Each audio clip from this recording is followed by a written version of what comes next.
Vamos a conversar ahora con el alcalde de San Isidro, Manuel Velarde, que está en nuestros estudios,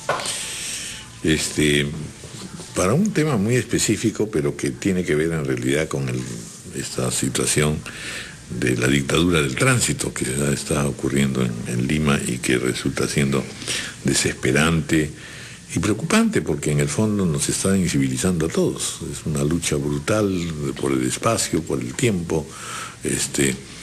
La tranquilidad ciudadana se ha perdido absolutamente, y entonces cada vez que uno tiene que imaginar, vamos a tal o cual otro punto, dice, Dios mío, ¿cuánto me tomará? ¿A qué hora llegaré? Qué miedo. ¿No me pasará algo? ¿No chocaré? En fin, es un mundo complicado. Ahora, las soluciones que se han intentado o se están intentando al mismo tiempo son controversiales en muchos casos, traen también otros peligros, y al fondo quizá vamos a convenir en que se necesita tener una visión mucho más amplia de un fenómeno complejo que es en realidad el crecimiento tremendo de Lima.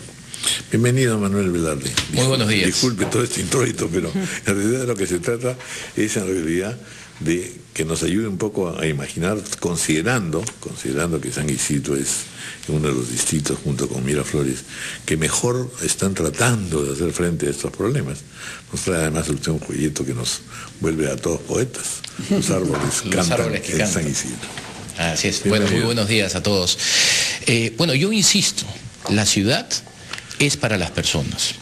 Y cuando yo veo que, por ejemplo, se está tratando de solucionar un problema de congestión vehicular con fórmulas anticuadas que ya no se están aplicando en ninguna ciudad del mundo, y sobre todo que atentan contra las áreas verdes, contra los árboles, incentivan la contaminación porque se está priorizando y dándole facilidades al auto privado, cuando solo el 15% de los viajes en todo Lima se hacen auto privado, yo creo que es momento de decir hasta aquí nomás.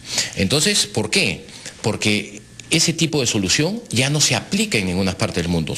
Son soluciones, por ejemplo, los pretendidos bypasses en la avenida Salaberry o en Arequipa con Aramburú, son obras muy caras, ¿no?, que al final de cuentas tienen un efecto cortoplacista en la solución del tránsito.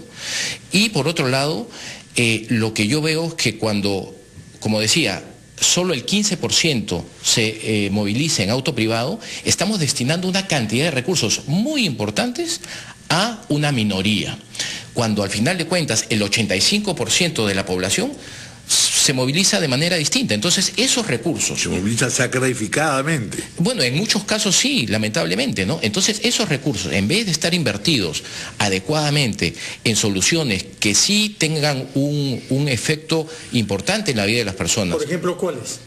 Por ejemplo, un sistema de transporte público eficiente, de calidad y seguro, que hoy no lo tenemos. Entonces, esos recursos, por ejemplo, podrían ir destinados a ampliar el metropolitano. El metropolitano a mí me parece una solución excelente. ¿Por qué no destinar esos recursos en vez de hacer 5 bypasses? Es una gran idea, ¿no? Por supuesto, eso comenzó en Curitiba, en Bogotá, y también se trajo el modelo aquí. Pero aquí ha sido sobrepasado largamente. Por supuesto. Ese es un sistema que ya está prácticamente al borde del colapso, pero se tiene que seguir invirtiendo en ese tipo de solución, porque esa es la solución que le da calidad de vida a la persona.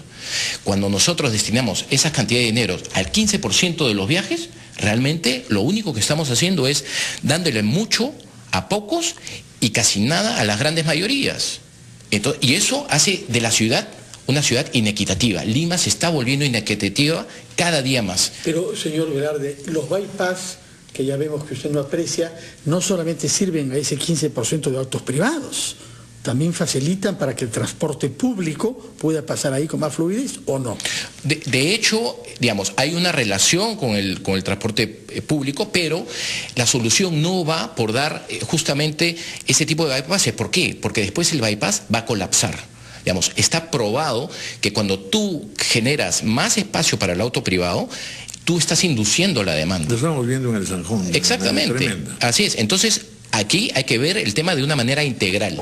Mejor transporte público, una central de control operativo del tránsito en base a la tecnología, donde hayan semáforos inteligentes, con sensores sincronizados. Y quizá pues esta autoridad central, ¿no es cierto?, que coordine con los municipios, pero que permita efectivamente llegar siempre a una solución conciliadora. Así es. Y por otro lado, los temas de movilidad sostenible. Digamos, Lima tiene que comenzar a trabajar los temas de, por ejemplo, darle mayor seguridad al peatón para que se pueda desplazar, tiene que darle mayor seguridad al ciclista para que también se pueda desplazar. Aquí el punto es que la solución no pasa por eliminar la congestión, la solución pasa por darle una mejor alternativa a la persona de cómo se desplaza en la ciudad, y eso es importantísimo.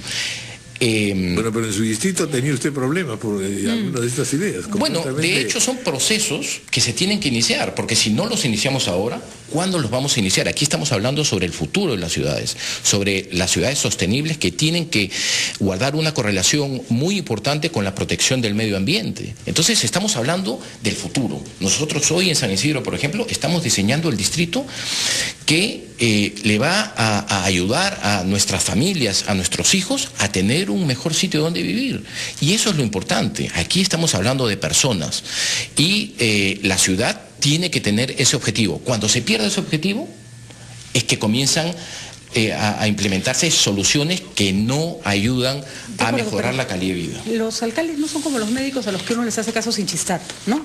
Un médico te dice que tal cosa es mejor para tu recuperación y ya, le tienes que hacer caso. Los alcaldes se ven sometidos a todo tipo de críticas y la gente cree que sabe cómo, y estoy segura, yo también pienso que tiene una idea de cómo su vida se va a desarrollar mejor, y le molesta que le digan que tiene que ir en bicicleta y que no puede cuadrar aquí. ¿Cómo se incorpora el componente vecino en estas decisiones municipales?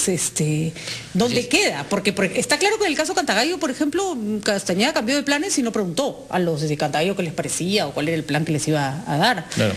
Y en San Isidro, salvando las enormes distancias, a usted también le pasa, la gente reclama que no los escucha, ¿no? Bueno, el tema de Cantagallo es el ejemplo claro de que cuando los objetivos y las prioridades no están bien fijadas en un gobierno, en una autoridad, sucede eso. ¿Por qué? Porque en vez de haber estado concentrado en generar calidad de vida a esas personas en Cantagallo y darles, por ejemplo, el financiamiento para que se puedan reubicar en un sitio con las condiciones adecuadas, se llevan ese dinero, desfinancian ese proyecto y se lo llevan a un proyecto para tratar de darle facilidades ¿a quién? Al auto privado. Entonces, ahí está el claro ejemplo de que cuando no se tienen bien las prioridades establecidas, suceden estos hechos tan lamentables. Si a esas personas en Cantagallo se les hubiera reubicado en las condiciones adecuadas en su momento, estaríamos viviendo una historia muy distinta y por otro lado tampoco tendríamos el bypass, porque digamos, ahí lo que se priorizó fue, como digo, darle facilidades a un auto privado versus no solo la reubicación de Cantagallo, sino también un espacio público que es fundamental para la ciudad de Lima. Lima es una de las peores capitales de la región en términos de espacio público. El espacio público en Lima se va degradando y se va reduciendo en vez de incrementarlo. Nosotros tenemos ahora, por ejemplo, la experiencia de Quito, del Hábitat 3, donde en la declaración sobre la nueva agenda urbana para los próximos 20 años en las ciudades del mundo, es clarísimo que el espacio público juega un rol fundamental, porque es un sitio democrático, participativo, es un sitio para todos. Y eso es básicamente lo que reconecta al ciudadano con su ciudad, porque hoy día está completamente desfasada esa relación. Hay dos cosas que me interesa que sobre todo remarque usted en el caso de San Isidro, y es ciclistas y peatones. Pasajes peatonales, en fin, eso le ha creado problemas. Bueno, lo que sucede es que nosotros tenemos que darle la alternativa y las opciones al ciudadano para que decidan cómo quieren movilizarse por la ciudad.